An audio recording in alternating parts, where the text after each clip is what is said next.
You know, we were playing a Guns N' Roses song while you guys were getting set up. I remember you guys had a whole thing with them, right? James, right? You hated those guys. You went on tour with them, and it was just a nightmare. They were always late. That's why I hated them. Was that the reason? I think they pretty much stood for everything we didn't like. The glam, the L.A., the everything we kind of escaped. Metallica, the unchallenged titans of heavy metal. They've ruled the stage for more than 4 decades, sold over 163 million albums globally, and established thrash for generations. But there's a catch. Not all bands have had the privilege of sharing the light with them. Behind all the grand tours and legendary shows lie tales of refusal, competitiveness, and downright mismatches. Today we're breaking down the top 10 bands Metallica refused to tour with, and why. From punk icons to glam giants, and even bitter rivals, some of these reasons will shock you. Stick around, this list is wild. Number 10. Slipknot. Few bands in the modern era embody chaos, intensity, and theatrical aggression quite like Slipknot. Since their self-titled debut in 1999, they've been one of the most explosive live acts in the world. 9 masked members tearing across the stage, pounding on drums, climbing scaffolding, and unleashing songs like Wait and Bleed in Duality. With Metallica being the biggest metal band on the planet, you'd think a joint tour between the two would be a no-brainer. But here's the twist, it's never happened. So why not? The reason lies in intensity, control, and ego. To begin with, the live performance contrast. Slipknot live shows are sheer bedlam, intentionally frenzied, chaotic, and intended to blow your mind. Pyro, jumpsuits, masks, and 9 musicians generating a maelstrom of sound and energy. Metallica's concerts, although still ferocious, are the exact opposite, tightly planned, controlled, and precise. Their concern is giving a tight, professional show. A co-headlining tour could have been a conflict of ideologies, Metallica's surgical accuracy against Slipknot's unbridled anarchy. And then there is the crowd aspect. Slipknot's crowd tends to be younger and lives on extremity. Mosh pits, wall of death, and continual carnage are the order of the day at their shows. Metallica's crowd, hungry for heavy music as it still is, cuts across age, from retro thrashers to parents bringing along their children. Blending those crowds potentially could have been explosive, with one side wanting intensity and the other anticipating legacy anthems such as Nothing Else Matters. There is also a matter of headliner pride, which cannot be disregarded. Both bands are headline material, Slipknot and Metallica. Neither would open for the other, and that raises more problematic questions. Who closes, who gets a longer set, and who actually brings in most people? Actually, for Metallica, staunch defenders of their number 1 position, risking that limelight with Slipknot was just too dangerous. It shouldn't be mentioned here there's bad blood. Indeed, Corey Taylor, the lead singer of Slipknot, has praised Metallica on numerous occasions as one of his greatest inspirations. But even Taylor has conceded in an interview in 2019 that the two bands are worlds apart in terms of how they play live. The Metallica-Slipknot tour would be left as one of the greatest what-ifs in contemporary metal. No doubt, it would have been epic, casually tossing big tempers around the venue. But one thing Metallica chose to do was tour with safer bands, Pantera or Five Finger Death Punch, as far from untouchable sludge horror that simply could not give the band what they really desired. Metallica would have gone completely crazy risks under acceptance. Therefore, the so-called dream did not get beyond the drawing board. If you think that was crazy, just wait until you see who's next. Number 9, Creed. Now, criticize them all you want, but Creed were massive in their heyday. Their album Human Clay went on to sell more than 20 million copies worldwide, with radio-dominating anthems like Higher and With Arms Wide Open. By the time their second album, Weathered, released, they were headlining festivals and arenas, solidifying themselves as one of America's largest acts. So why did Metallica never tour with Creed? It essentially comes down to musical philosophy, image, and crowd mismatch. Let's begin with the music itself. Creed gravitated heavily towards sweeping, emotive ballads, spiritual overtones, and the theatrical vocals of Scott Stapp. Their music was regularly interpreted as Christian-oriented anthems, although the band wasn't formally promoted as such. Metallica, however, established its reputation on aggression, introspection, and a bleaker outlook. It would have been tonal conflict to put them together, one band inviting people to stretch out toward the light, and the other delving into the darkness of human conflict. Then came the credibility image problem. They were playing around in the mid to late 90s with their sound, putting out Load in 96 and Reload in 97, which were fairly lukewarm receptions. They shaved their heads, changed the logo, and ventured further into alternative fare in their recordings. Metallica was in more hot water by this point for having challenged their credibility, and people were claiming that they had gone soft. Given that Creed is an overly commercial band, the butt of jokes from critics and metalheads both, Metallica did not necessarily require this ironic tour. There was a point when Lars Ulrich himself showed disdain for bands that compromised their image for radio palatability. In Metallica's book, Creed most likely represented just the sort of safe mainstream rock that they were desperately trying to escape. And then there are the fans. Creed's fan base was younger, radio-driven, and drifted toward casual rock fans. Metallica's fan base was core loyal, metalheads who breathed circle pits and headbanging. Blending the two would have been something to see. Can you picture Creed fans swaying listlessly to With Arms Wide Open before Metallica descended upon them with battery? Not going to happen. Metallica opted instead with tour companions who could maintain their heavy chops. Corrosion of Conformity, perhaps Pantera. Creed simply wouldn't cut it, despite their chart success. There wasn't much open feud, not much public name-calling, simply a discreet, deliberate decision. Metallica would keep their reputation intact without taking the chance of what quite possibly might have turned out to be one of the least matched tours of that decade. Number 8, The Offspring. On paper, a tour that featured them along with Metallica in the mid-1990s could have been a formula for world domination. In real life, it never materialized. And why is a statement about where Metallica's mind was at for that decade? Let's turn back the clock to the mid-90s. Metallica was riding the monumental success of the Black Album. Tracks like Enter Sandman and Nothing Else Matters had taken them well beyond the realm of thrash into outright mainstream rock superstardom. They were selling out stadiums, doing new things with their sound, and drawing in millions of new fans who had never held a Slayer or Exodus album in their hand. While that was going on, The Offspring were riding high on their debut album Smash, an album that was returning punk rock to the mainstream via hits Come Out and Play and Self-Esteem. They were not only a cult band anymore.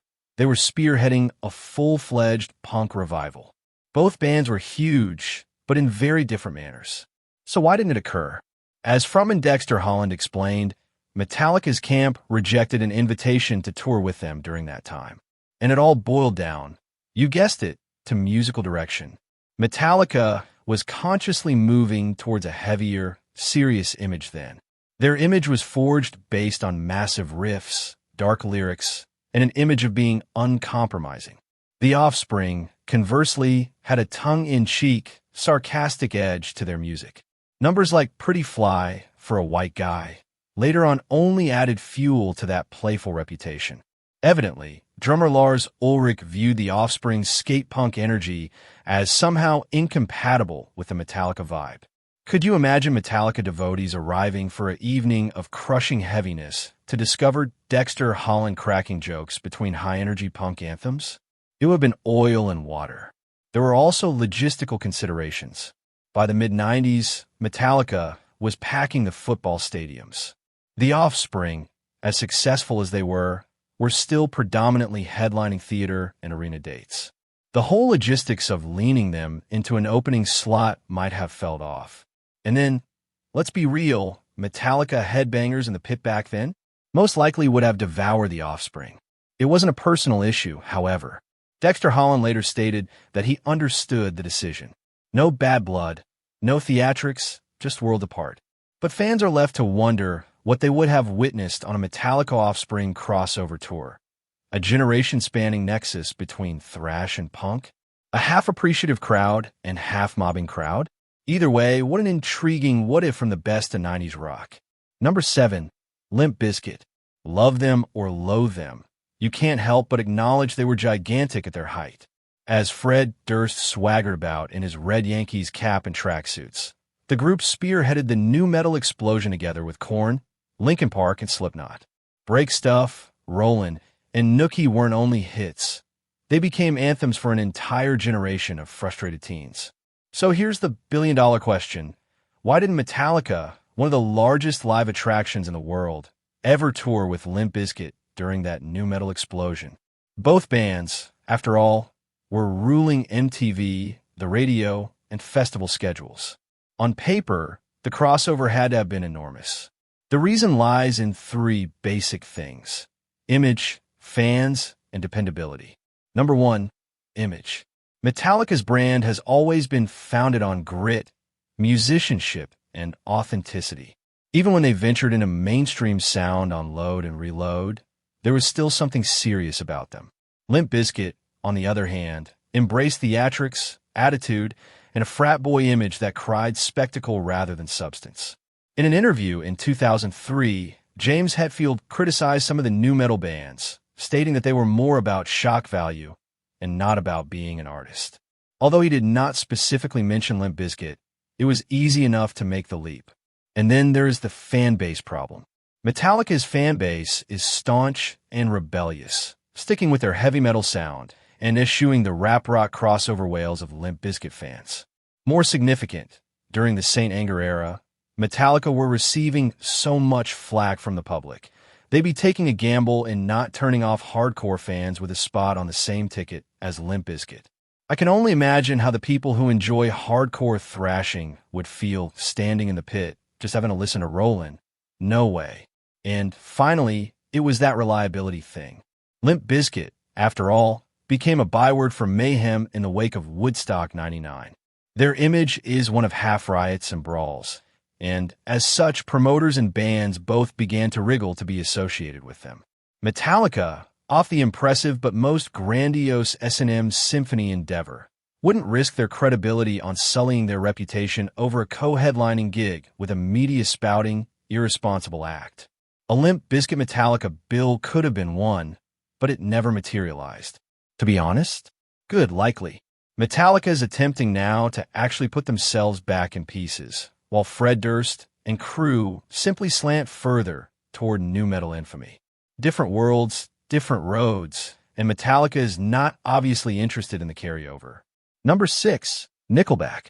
Okay, let's be real. Nickelback were totally huge during the early 2000s. Their album Silver Side Up came out in 2001, and soon enough How You Remind Me was everywhere. Radio, MTV, bar jukeboxes, you couldn't get away from it. Nickelback were among the decade's most commercially successful rock acts. So, if they were as massive, why didn't Metallica ever take them out on tour? The reason is all about image, credibility, and fan expectations. First and foremost, Metallica has always considered itself to be the people's band. Even in their most experimental moments, they've positioned themselves as real, as uncompromising as possible, and tied to the raw energy of metal. Nickelback, however, built a reputation, rightfully or wrongly, as corporate rock. They sounded glossy, radio-friendly, and aimed for mass consumption. To dedicated metal enthusiasts, Nickelback embodied everything Metallica had struggled against in their early stages. Collaborating with them would have sent the whole wrong message. For starters, timing was critical. Early in the 2000s, Metallica were already being criticized for the Saint Anger album. A lot of the fans are arguing over its raw and unpolished production, the lack of guitar solos, and its aggressive tone. The critics are not friendly either. Metallica did not want to give more fodder to their detractors. Therefore, collaborating with a band like Nickelback would most likely be seen as the ultimate sellout. Picture the headlines. Metallica softens up with Nickelback. Sure isn't a good one. There's also contrast in the live performance. Metallica comes in heavy with its tours, circle pits, headbanging, and raw catharsis. Nickelback, however, had a huge draw for its tours, circle sing-alongs, and pop-friendly rock anthems. It's not as if Nickelback wouldn't have an awesome show. They just would absolutely. Just a completely different atmosphere. Mixing those crowds would be uncomfortable at best and cataclysmic at worst. On it, it's also culture. Nickelback has been on the joke slate since band whom everyone jests at while privately aware of all of his lyrics. Metallica didn't need this language around any of their brand. They were rebuilding legacy and credibility, not tossing it to the winds for punchlines. So, while the Metallica-Nickelback combination should have pulled crowds and thousands back in the early 2000s, it then just did not appeal to Metallica's identity. Such a group would only be sacrificing its legacy, keeping its fan loyal, and avoiding ridicule that could have ensued. Sometimes, the smartest move is the one you do not make. Gasp in amazement because the next tale is taken to the next level. Number 5. Korn. When Korn exploded onto the music scene back in the mid-1990s with their self-titled debut album and subsequent albums, such as Follow the Leader and Issues, they essentially created an entire new breed of heavy music. Their down-tuned guitars, stomach-churning lyrics, and Jonathan Davis's gritty vocal delivery cut a darker, angst-filled niche of rock that resonated with millions of people. In the late 90s, Korn were no longer a band. They were a movement. So why did Metallica, who were also heavy music titans, never tour with them? After all, both bands were festival headliners, both ran MTV, and both had rabid fan bases in command. The reasons are image, sound, and fan culture. First, the sound mismatch. Korn's sound was slower, groove-based, and deliberately disturbing. Their live performances were visceral, near-haunting, with Jonathan Davis frequently delivering tortured performances that amounted to therapy on stage. Metallica, however, lived on precision, pace, and thrash-fueled intensity.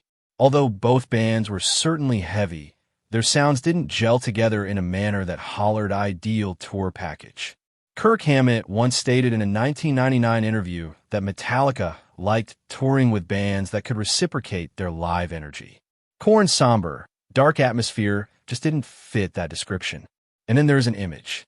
Korn were literally the poster kids for nu metal, a genre that split fans and critics asunder. Baggy attire, Adidas tracksuits, and angsty lyrics. Korn played on the anger of a new generation, the generation of discontent.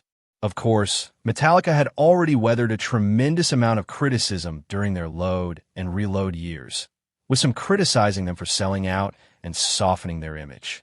Metallica required that like they needed to be confused with a style that the majority of old-school metalheads thought of as a fad. With an alliance with Korn, Metallica would be, in a way, constructing that narrative. And finally, the fan culture split. Korn made it to their youth audience uncooked and heavily late 90s youth culture driven. Metallica's audience is as wide. Parents with children packed into stadiums, all bound together by decades of thrash heritage.